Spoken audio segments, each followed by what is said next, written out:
మీ ఇంట్లో మొదటి కోటీశ్వరుడు మీరే అవ్వాలనుకుంటున్నారా? ఈ ఫైనాన్షియల్ వెబినార్ లో ఇప్పుడే జాయిన్ అవ్వండి.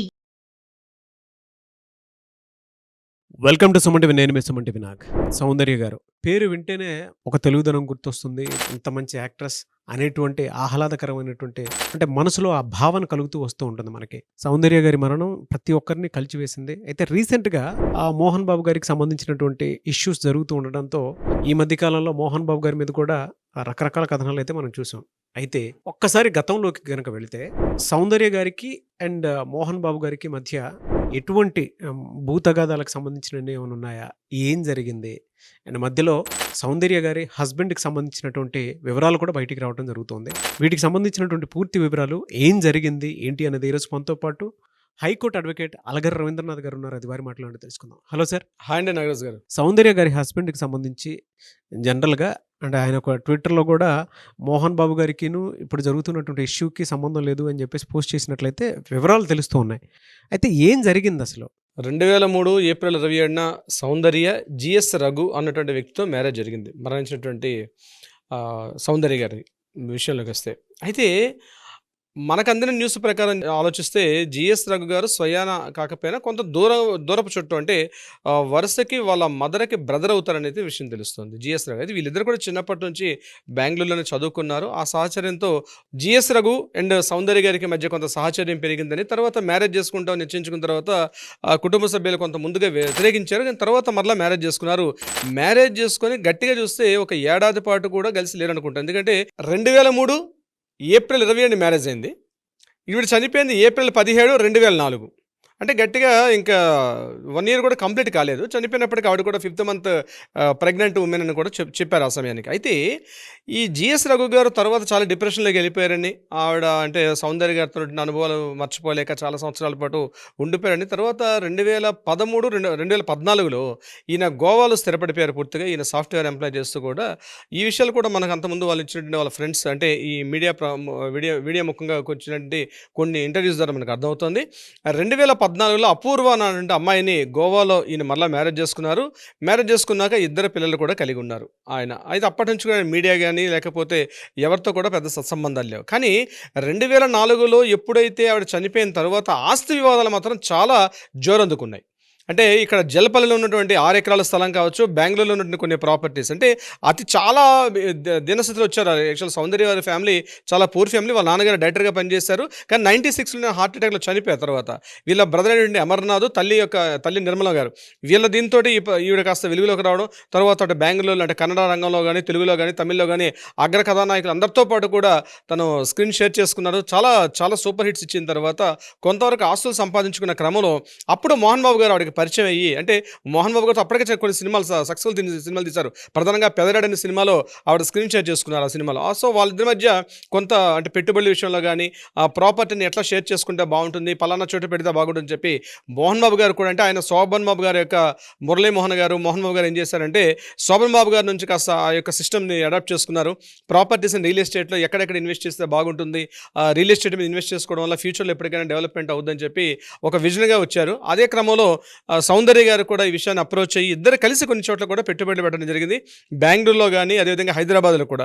శంషాబాద్ ఎయిర్పోర్ట్కి వెళ్తున్న బిఫోర్ గగన్పహాడ్ దగ్గరలో జల్పల్లి అన్నటువంటి ఏరియాలో పక్కపక్కనే వీరొక 6 ఎకరాలు, అతను ఒక 4 ఎకరాలు తీసుకున్నారు. ఈ 6 ఎకరాల స్థలంలో కూడా జాయింట్ ఇన్వెస్ట్మెంట్ చేశారు.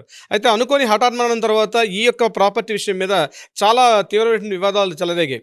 దీని మీద మోహన్ బాబు గారు కూడా చాలా గట్టిగా కూర్చుంటే ఫ్యూచర్లో వీటి మీద ఎటువంటి ఇబ్బందులు కలగకుండా ఉండాలని చెప్పి ఫ్యామిలీ దగ్గర నుంచి కూడా ఒక ఎన్ఓసి తీసుకోవాలనే ప్రయత్నం కూడా చేశారు. అయితే ఇదే క్రమంలో చనిపోయే సమయానికి సౌందర్య గారు 2 సినిమాలు ఇంకా కంప్లీట్ చేస్తూ ఉన్నారు. ఒకటి శివశంకర్ అనే సినిమా మోహన్ బాబు గారితో ఓన్లీ క్లైమాక్స్ ఇంకా షూట్ చేయలేదు. చాలా వరకు అంటే అప్పటికి ఆవిడ ప్రెగ్నెంట్గా ఉన్నప్పుడే ఈ శివశంకర్ సినిమా షూట్ స్టార్ట్ చేశారు. ఆవిడ నేను సినిమాలు చేయలేనప్పటికీ కూడా ఈ సినిమాలు మీరే చేస్తే బాగుంటుందని చెప్పి మోహన్ బాబు గారు కొంత ప్రపోజ్ చేయడం, తద్వారా ఆ చివరి సినిమా శివశంకర్ సినిమాలో స్క్రీన్ షేర్ చేసుకున్నారు మోహన్ బాబు గారు, సౌందర్య గారు.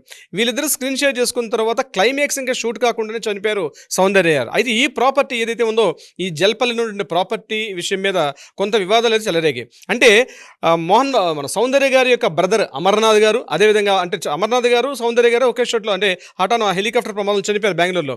అయితే వాళ్ళ వదిన గారు, అదేవిధంగా వీళ్ళ తల్లి నిర్మలమ్మ, వీళ్ళ మధ్య ఈ యొక్క ప్రాపర్టీ ఇష్యూస్ మీద చాలా తీవ్రమైనటువంటి డిస్కషన్ జరిగాయి. అంటే ఈ ప్రాపర్టీస్ ఏవైతే కొన్నారో అందులో తన భర్త ఇన్వాల్వ్మెంట్ కూడా ఉంది కాబట్టి మొత్తం ఎన్ని ప్రాపర్టీస్ ఉన్నాయో ఆ టోటల్ ప్రాపర్టీ అనేది కూడా చెరిసగ భాగాలు చేసుకుంటూ పంచుకుందాం అని చెప్పి చనిపోయిన అమర్నాథ్ గారి భార్య అంటే వదిన గారు ఈ విషయం మీద చాలా తీవ్ర స్థాయిలో వివాదాలు ఎగినప్పుడు ఇవన్నీ కూడా బెంగళూరు కోర్టులో ఈ యొక్క వివాదాలు కూడా కోర్టు ముంగటికి వెళ్ళాయి. కోర్టులో కూడా సుమారుగా 2004 నుంచి 2005 నుంచి 2013 వరకు కూడా సుమారుగా 7.5-8 సంవత్సరాల పాటు కోర్టులో తీవ్రంగా డిస్కషన్స్ కూడా జరిగాయి. చివరికి ఇంకా ఈ కోర్టు సివిల్ కేసులు తగదాలి కాబట్టి కోర్టుల్లో వీటికి ముగింపు వచ్చే అవకాశం లేదని చెప్పి మొత్తం కుటుంబ సభ్యులందరూ కూర్చొని పెద్దలందరూ కూర్చొని ఈ ప్రాపర్టీస్ని వాళ్ళకి అనుకూలంగా మార్చుకోవడం కూడా జరిగింది. అయితే ఈ యొక్క కోర్టు వివాదాలు ఉన్నప్పుడే మోహన్ బాబు గారు ఈ కేసుకు సంబంధించి మాట్లాడడం జరిగింది. అంటే జల్పలో ఉన్న ప్రాపర్టీని పూర్తిగా ఎన్ఓసి ఇస్తే రాబోయే రోజుల్లో మాకు ఎటువంటి ఇబ్బంది ఉండదు, కాబట్టి వీలైతే మీకు కొంత అమౌంట్ కూడా ఇస్తానని కొంత మాట్లాడని కూడా మనకు ఆ విషయం తెలుస్తుంది కొన్ని వివరాల ద్వారా. అయితే దీని మీద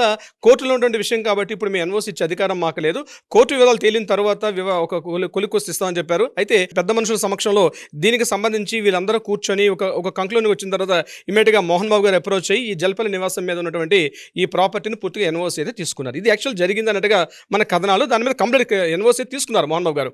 అంటే సౌందర్య కుటుంబీకులు కానీ సౌందర్య వారసులు కానీ ఎవరు కూడా ఈ ప్రాపర్టీ అంటే సౌందర్య వారసులు అంటే ఇంకెవరు అంటే ఎలాగో ఆమెకు పిల్లలు లేరు కాబట్టి చనిపోయినాటికి ఈ మిగిలినటువంటి బ్రదర్స్ కానీ బ్రదర్ యొక్క పిల్లలు కూడా ఎవరు కూడా ఈ ప్రాపర్టీ మీదకి రాకుండా కొన్ని జాగ్రత్తలు అయితే మోహన్ బాబు గారు తీసుకోవడం కూడా జరిగింది. అయితే ఇక్కడ 2 రకాలుగా చూడాలి. ఒకటి సినిమాటిక్ కోణంలో చూసినట్లయితే ఇంకా సినిమా శివశంకర్ సినిమా పూర్తి కాలేదు, ఆ రెమ్యూనరేషన్ కూడా బ్యాలెన్స్ ఉండిపోయారు. సో దాన్ని కూడా కంక్లూడ్ చేసి ఆ అమౌంట్ ఈ అమౌంట్ కలిపిస్తే ఇస్తానని కూడా మాట్లాడడం కూడా జరిగిందని కొన్ని రకాల వార్తలు కూడా వచ్చాయి. ఆవిడ భర్తతోటి మాట్లాడి క్లియర్ చేస్తానని రఘు గారితో మాట్లాడడం జరిగింది. అయితే రఘు గారు ఏం చేశారంటే ఈ ప్రాపర్టీ ఎందుకంటే ఆవిడ చనిపోయారు కాబట్టి ఈ ప్రాపర్టీకి ఆవిడ పూర్తిగా హక్కుదారుడు అయ్యారు కొన్ని విషయాలు అంటే జాయింట్ ప్రాపర్టీస్ చేసుకున్న సందర్భంలో. అయితే రఘు గారు ఆ టైంలో మోహన్ బాబు గారితో కూడా కొంత విభేదించారు.